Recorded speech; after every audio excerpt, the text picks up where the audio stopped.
Bonjour à tous. Alors voilà le barbecue dont je voulais absolument vous parler, enfin la marque dont je voulais absolument vous parler. C'est la marque Green Mountain Grills, GMG, qui est distribuée en France, qui est très peu connue comme je vous l'ai dit, et très malheureusement, elle est très peu connue. Simplement, je pense que parce qu'il n'y a pas eu ce travail de marketing derrière pour faire connaître la marque. Alors, je ne suis pas payé par GMG pour vous parler de GMG, pas du tout. Je suis vraiment 100% neutre par rapport à la marque, et pourtant il faut que je vous en parle absolument. Alors, vous avez vu des vidéos de moi où je suis sur une compétition aux États-Unis. Vous avez vu que je suis assez ami avec Sterling Smith de Loot & Booty, 2 fois champion du monde de barbecue, plus de 450 titres à son actif. Vous avez vu que je suis ami aussi avec Johan Magnusson de Big Sweet Barbecue, les épices. Il a 8 GMG dans son jardin. Vous avez vu Kyle Matuszewski de You're Behind Barbecue, champion aussi de barbecue, aussi dans les 300-400 titres à son actif. Pas champion du monde, mais beaucoup de titres. Et puis, ici en Allemagne, au Spoga, cette année-ci, sur le stand de GMG, il y avait qui? Il y avait Harry Sue.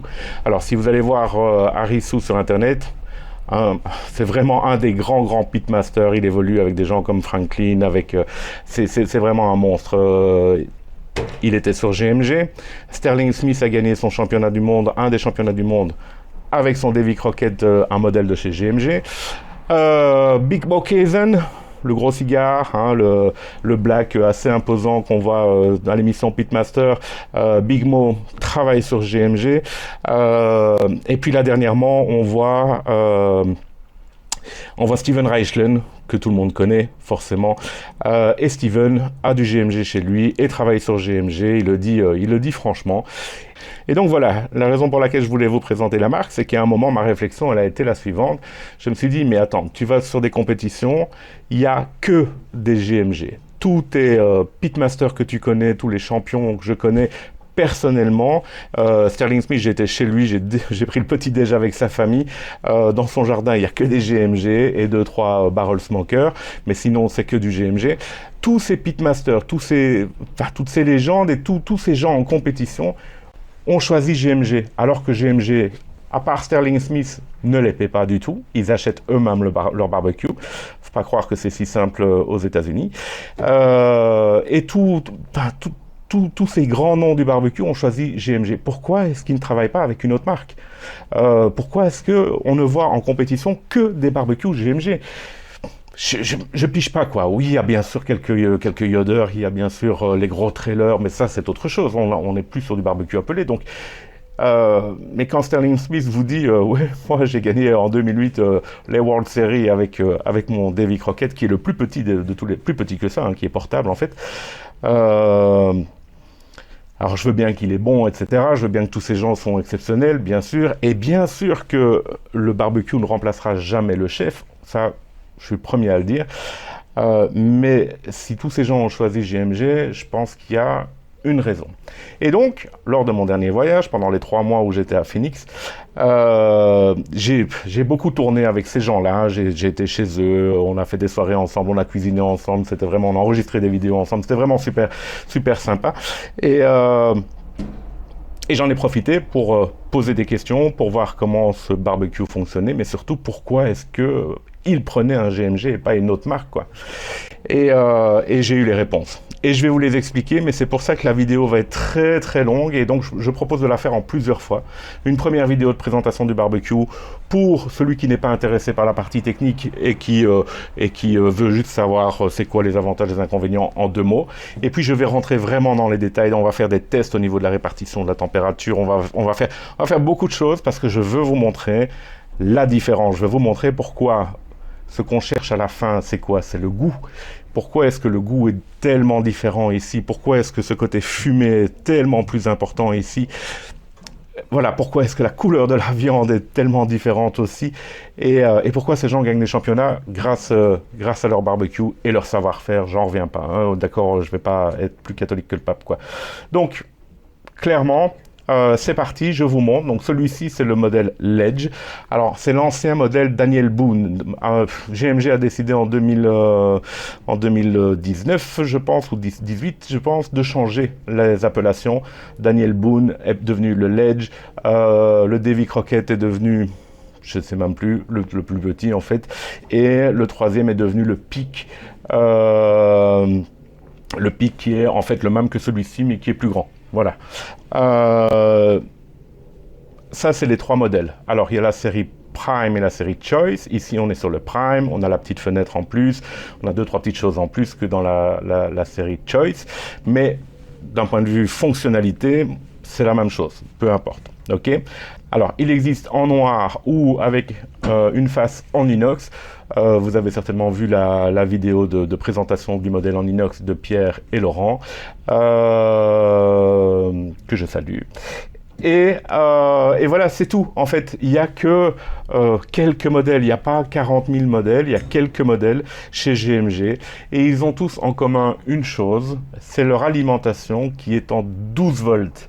Alors ça, déjà, retenez bien parce que 12 volts, c'est une des énormes différences qu'il y a entre une alimentation traditionnelle en 220 volts ou 110 volts aux États-Unis et 12 volts. Alors bien sûr, vous allez le brancher sur une prise 220, mais vous avez un convertisseur avec une prise comme un allume-cigare, je vais vous montrer ça après, pour le faire fonctionner. Mais ça, le fait qu'il soit en 12 volts, c'est juste énorme. Vraiment énorme, et je vous explique pourquoi dans une des prochaines vidéos, d'accord? Alors au niveau équipement général, vous voyez la roue ici en dessous, 20 cm, c'est de la super roue, vraiment bien costaude. Le châssis en général, on est sur du 13 gauge, alors 13 gauge ça fait 2 mm et demi. C'est un poil plus épais que la plupart des autres marques en France, d'accord? Un poil plus épais, il n'y a pas de quoi scier deux pattes à un canard, ok?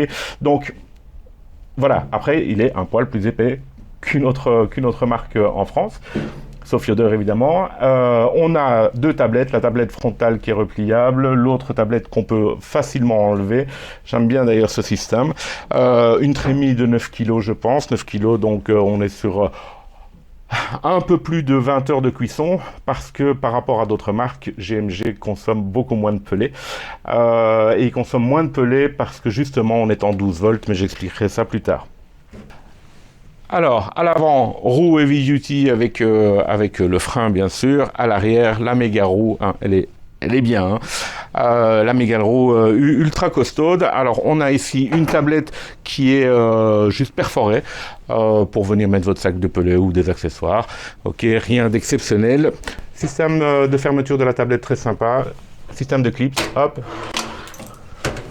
D'accord. Ok, et autobloquant. Alors, c'est costaud, il n'y a aucun souci. Ici sur le côté, tablette latérale avec 4 crochets porte-accessoires. Alors la tablette, on sait très simplement la déclipser comme ceci. Hop, j'ai cette partie, ce bras que je peux retirer. Et la tablette, il me suffit simplement de glisser ici vers moi pour la retirer. Alors, en dessous, on a le seau récupérateur de graisse. Alors ici, on a une petite porte, et cette petite porte est géniale parce que quand je l'ouvre, je peux venir brancher le tuyau de mon aspirateur, et étant donné que tout est vraiment bien comprimé à l'intérieur, je vais pouvoir aspirer toutes les cendres du brûleur sans devoir tout retirer. Cela n'empêche pas qu'au bout de 4 ou 5 sacs de pelés brûlés, je vais quand même devoir tout retirer pour passer l'aspirateur à l'intérieur du barbecue. Ok ? Mais voilà. Alors, on a quoi ici ? Ça fera partie d'une autre vidéo. Ce système permet de régler la position du cache brûleur à l'intérieur du barbecue, et cette position est méga importante pour équilibrer la température. On vous expliquera ça plus tard. Hop, voilà. De l'autre côté du barbecue, j'ai le panneau de contrôle à sa plus simple expression. Ok, le bouton d'alimentation. Ici, j'ai un décapsuleur, la trémie avec la fenêtre qui me permet de contrôler le niveau de pelé, l'antenne Wi-Fi qui est juste fantastique. Et alors ici, j'ai une petite trappe pour rentrer mes sondes de température sans écraser le fil par le couvercle. D'accord ?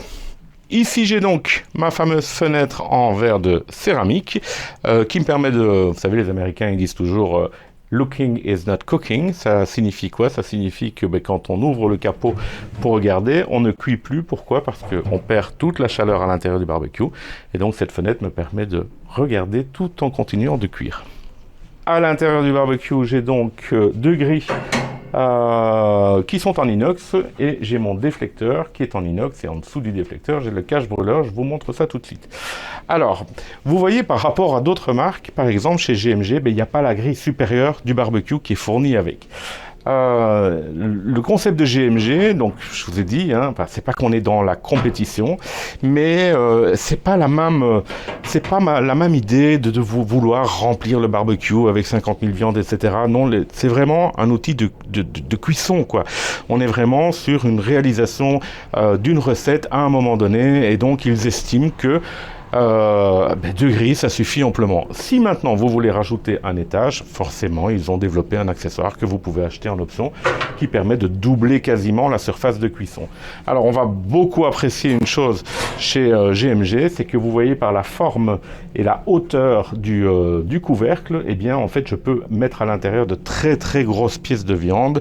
Je peux mettre 2 dindes sans aucun problème à l'intérieur du barbecue, mais des poulets sur canette debout si je le souhaite. Enfin voilà, au niveau surface, on est vraiment très bien. Bon, alors là, déjà, avec les 2 grilles, je suis sur une surface idéale pour, je dirais, 8-10 personnes, enfin entre 6 et 10 personnes, allez, voilà. Mais que je peux doubler. Et donc, quand je le double, je vais avoir une surface vraiment gigantesque si je le souhaite, quoi. Ok, donc à l'intérieur, mon déflecteur qui est en inox. Ok. Alors, le déflecteur, il est plat. Et ça, c'est très bien, parce que chez GMG, on ne va pas vous empêcher de mettre une feuille d'aluminium pour ne pas devoir nettoyer aussi souvent votre déflecteur. Vous mettez une feuille d'aluminium, la graisse coule dessus, vous retirez la feuille, vous en remettez une, et le déflecteur reste toujours impeccable. D'autres marques vous interdisent de faire ça, ou vous obligent de culotter, etc. Alors, comme c'est de l'inox, évidemment, ça ne rouille pas. Donc ici, à l'intérieur du barbecue, maintenant, j'ai le cœur vraiment du GMG, j'ai le cache-brûleur. Alors, ce cache-brûleur, vous avez vu tout à l'heure, je vous ai montré, il y a une tige qui sort sur le côté. Cette tige va me permettre de régler l'horizontalité du déflecteur. Soit je vais la mettre plus à gauche, soit je vais le mettre plus à droite. D'accord ? Et en fonction de la position du déflecteur, enfin du cache-brûleur, pardon, je vais pouvoir régler l'uniformité de la température à l'intérieur du barbecue. Vous savez, sur les barbecues appelés, il y a 2 choses qui posent vraiment problème. Le premier, c'est que la température à la hauteur de la grille du barbecue ne correspond jamais à la température que l'ordinateur vous montre. Parfois, on a des écarts qui sont juste dingues. Pas chez GMG, c'est constant. C'est précis, et je vous le montrerai. La deuxième chose, c'est que en pouvant modifier la position du cache-brûleur, je vais pouvoir rendre la température uniforme partout à l'intérieur du barbecue. Parce que si vous prenez d'autres barbecues appelés, vous allez voir que vous avez ce qu'on appelle, comme dans tous les barbecues, des hot points, donc des points chauds.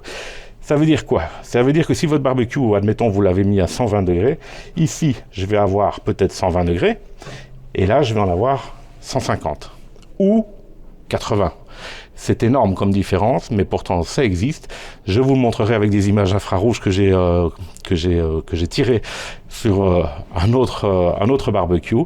Et ici, je vais faire un test avec vous, avec du pain, comme ça vous verrez qu'on arrive à avoir quelque chose de très très uniforme partout à l'intérieur du barbecue, et ça c'est vraiment un must.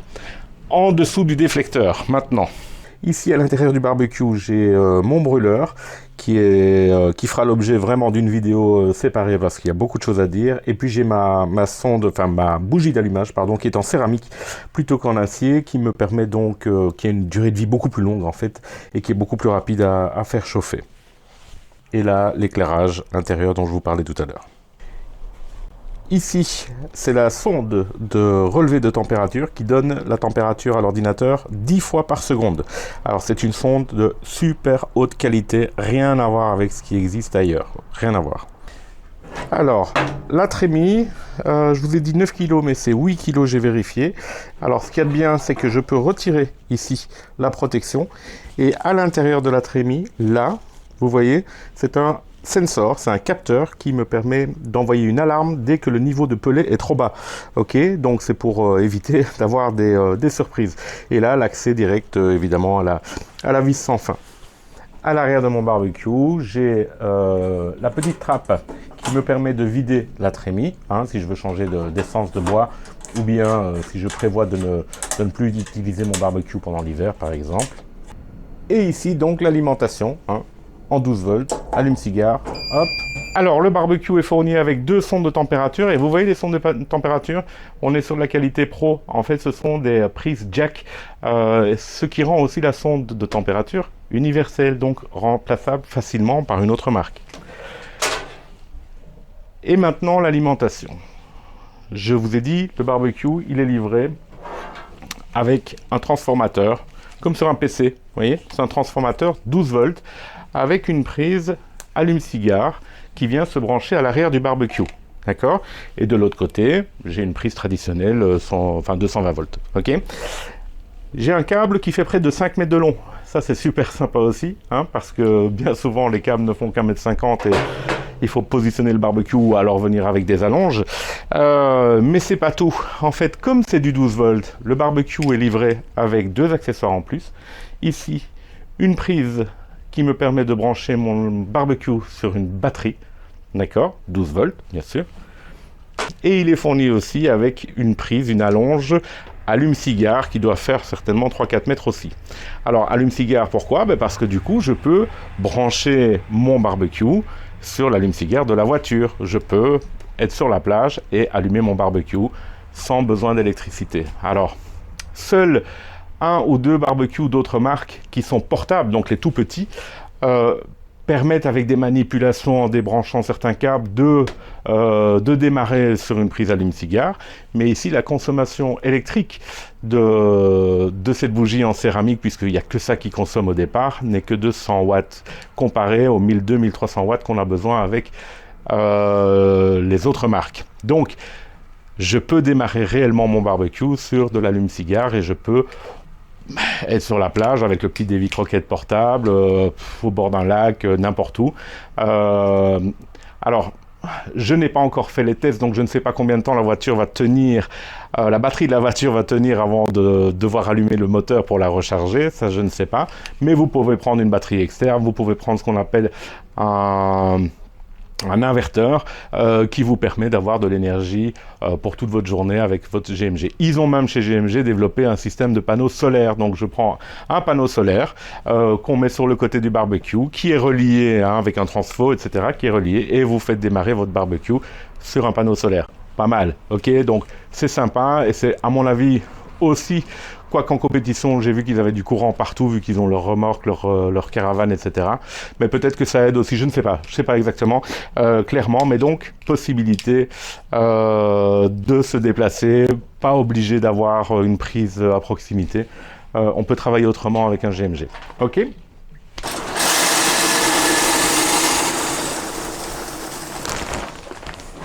Alors j'adore quand vous recevez le barbecue, dans la boîte il y a un petit sachet de pellet pour l'amorçage, donc on vient simplement verser dans le brûleur.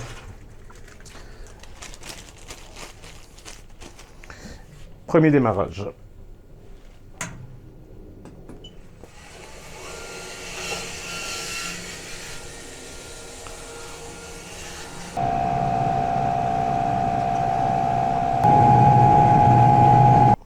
Alors, sur votre GMG, vous pouvez aussi installer le tourne-broche avec 2 emplacements pour de la viande. Donc, il y a moyen de mettre déjà au moins 2 poulets.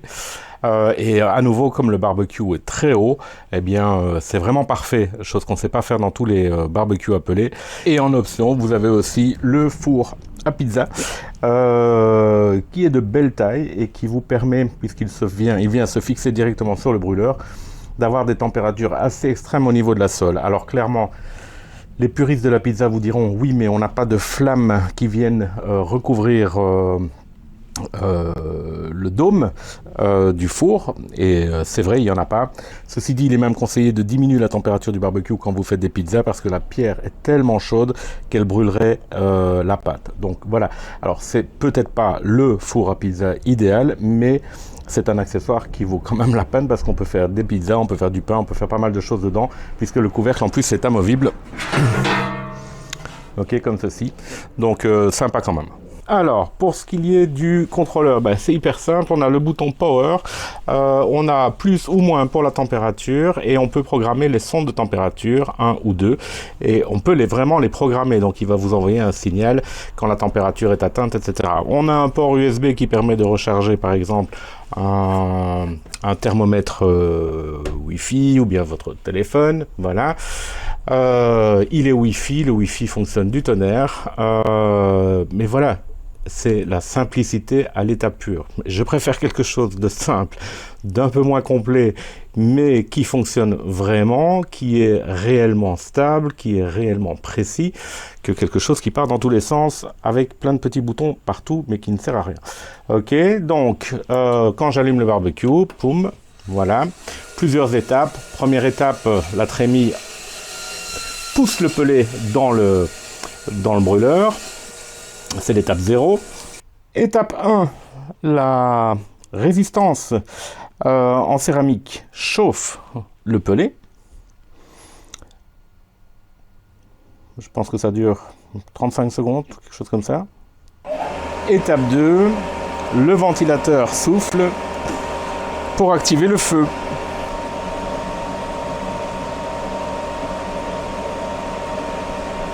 Ça fume bien, hein? Et voilà, à moi maintenant de choisir ma température. Hop, je vais mettre à 107 degrés. Ce sont des incréments de 2 ou 3 degrés, hein, ok, donc 5 degrés Fahrenheit. C'est un véritable contrôleur PID, forcément, donc ultra précis. Voilà, et si je mets ma probe, donc ma sonde de température qui est fournie avec, hop, eh bien je vais pouvoir contrôler sur l'application la température. Donc ma sonde, voilà, elle m'indique la température, 34 degrés, 35 degrés, ok, simplement parce que je la tiens en main, donc j'espère qu'elle ne va pas dépasser les 40. Température du barbecue, j'ai programmé à 107 degrés, la température actuelle, pardon, est de 42 degrés, voilà, et je vous montre maintenant l'application. Alors voilà donc l'application, simplement, je peux évidemment allumer ou éteindre le barbecue à distance, je peux mettre des timers, je peux activer la lampe de poche, je peux ici choisir la température du barbecue, voilà je l'ai mis à 107 degrés, il est à 63 pour le moment, donc si je change la température ici, que je mets par exemple 120, ok, confirme, voilà. Hop, directement, il augmente sa température, hein. Voilà, il est reparti. Alors, ma probe numéro 1 est à 28 degrés pour le moment, donc ma sonde de température numéro 1 est à 28 degrés. Je veux que ma viande soit saignante, si c'est du bœuf, je vais mettre 49 degrés, voilà, je confirme, et donc elle est programmée pour 49 degrés, à 49 degrés ça va sonner. Voilà, c'est tout simple ici. J'ai différentes possibilités de profil, j'ai différentes possibilités de recettes, j'ai plein de settings différents. Je peux donc, comme je vous disais, les timers, je peux mettre des alarmes au niveau du temps, des comptes à rebours, etc. Au niveau de la lampe, je sais pas trop à quoi, si c'est flashlight, c'est lampe de poche, j'ai pas encore bien compris ce que c'était. Je vais vérifier ça après. Ah oui, ma lampe de poche est allumée, effectivement. Donc on va l'éteindre. Voilà, je peux programmer ma deuxième sonde de température. Au niveau des recettes, il y a plein de choses, mais j'ai pas été encore en détail. Bœuf, poulet, poisson, etc. Voilà, j'irai voir ça plus tard. Tout ça ne m'intéresse pas beaucoup. Ce qui m'intéresse, et ça je vous l'expliquerai dans d'autres vidéos, c'est au niveau de la calibration, c'est au niveau de la stabilité de la température, etc. Mais on en parle plus tard. Voilà, vous savez presque tout sur le ledge de chez GMG. Une chose importante dont j'ai oublié de vous parler, c'est la gamme de température. En fait, le barbecue fonctionne de 65 degrés. ce qui est assez bas, à 290 degrés, ce qui est très haut. Un barbecue appelé, généralement, on est limité à 260 degrés. Ici, on est sur 290 degrés, ce qui veut dire qu'il y a moyen de faire quand même de belles grillades. Parce que dans un barbecue appelé, celui-ci n'est pas qu'un smoker, même si on n'a pas un accès direct à la flamme comme dans d'autres marques, on arrive quand même à faire des belles grillades. Et puis, je vous montrerai qu'il y a des accessoires pour encore améliorer les grillades, justement parce qu'on a cette température de 290 degrés. Donc, quand on est très proche des 300 degrés, on sait saisir. Alors, bien sûr, ça ne sera jamais la même chose que quand les flammes viennent lécher la viande. Ceci dit, je l'ai vu de mes yeux. Sterling Smith aux États-Unis devant moi a retiré tout ce qu'il y avait à l'intérieur de son barbecue, n'a mis que les grilles et grillé directement au-dessus du brûleur, donc en direct au-dessus des flammes. Alors, je pense que c'est pas recommandé par GMG, même si c'est toléré. Ceci dit, bon ben voilà, c'est moins simple que de tirer sur le bouton. Pour accéder à cette flamme, c'est sûr, faut tout retirer. Bon, voilà. Donc avant tout, ça reste un fumoir appelé, mais atteindre cette température permet de faire beaucoup plus de la pâtisserie, la rôtisserie, le four à pizza. Je vous montrerai tout ça au fur et à mesure. Alors maintenant les inconvénients, parce qu'il y a toujours des inconvénients, même si c'est un super barbecue. Alors ce sont des inconvénients qui, moi, ne me préoccupent absolument pas pour l'achat du barbecue. Clairement, je m'en fous. Mais je peux comprendre que ça gêne certaines personnes et donc que certains inconvénients soient un facteur décisif sur l'achat du barbecue. Mais moi, ce qui compte, c'est le goût. Le reste, ça n'a pas trop d'importance. Ceci dit, ici, un inconvénient, c'est le bruit. Il est plus bruyant que la plupart des autres barbecues appelés que j'ai pu tester.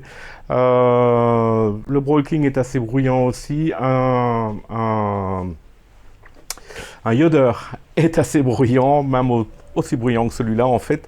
Mais c'est vrai que Pit Boss, Louisiana Grill, Traeger sont moins bruyants. Ça, il faut le reconnaître.